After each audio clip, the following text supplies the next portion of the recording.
Soft and spongy chocolate plum cake తయారు చేసుకోవడానికి ముందుగా బటర్ పేపర్ వేసుకొని కేక్ టిన్ని సిద్ధం చేసి పక్కన పెట్టుకోవాలి. ఇప్పుడు ఒక బౌల్ తీసుకొని అందులోకి 2 ఎగ్స్ని బ్రేక్ చేసుకొని బ్లెండర్ సహాయంతో బాగా బీట్ చేసుకోవాలి. బ్లెండర్ లేని వాళ్ళు మిక్సీ పట్టించుకున్నా సరిపోతుంది.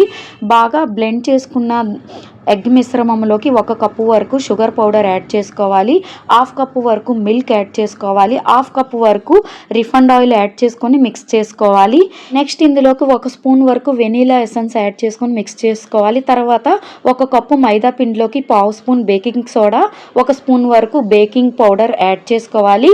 2 స్పూన్ల వరకు కోకో పౌడర్ యాడ్ చేసుకొని మిక్స్ చేసుకోవాలి. ఇలా మిక్స్ చేసుకున్న దాంట్లోకి ముందుగా బీట్ చేసి ఉంచుకున్న ఎగ్ మిశ్రమాన్ని వేసుకుంటూ మళ్ళీ బాగా మిక్స్ చేసుకోవాలి. అది కూడా ఒకేసారి వేసేయకూడదు, కొంచెం కొంచెం వేసుకుంటూ మిక్స్ చేసుకోవాలి. కట్ అండ్ ఫోల్డ్ మెథడ్లో మాత్రమే కేక్కి మిక్స్ చేసుకోవాలి.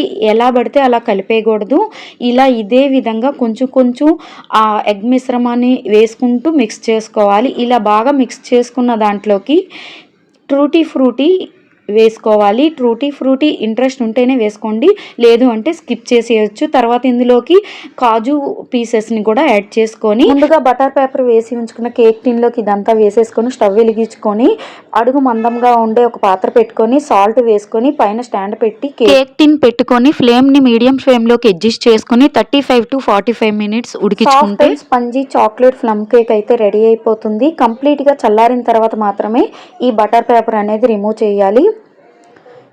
చాలా బాగా వస్తుందండి. తప్పకుండా ఇంట్లో ట్రై చేయండి. ఎక్కడ క్రాక్స్ లేకుండా నాకైతే చాలా బాగా వచ్చింది.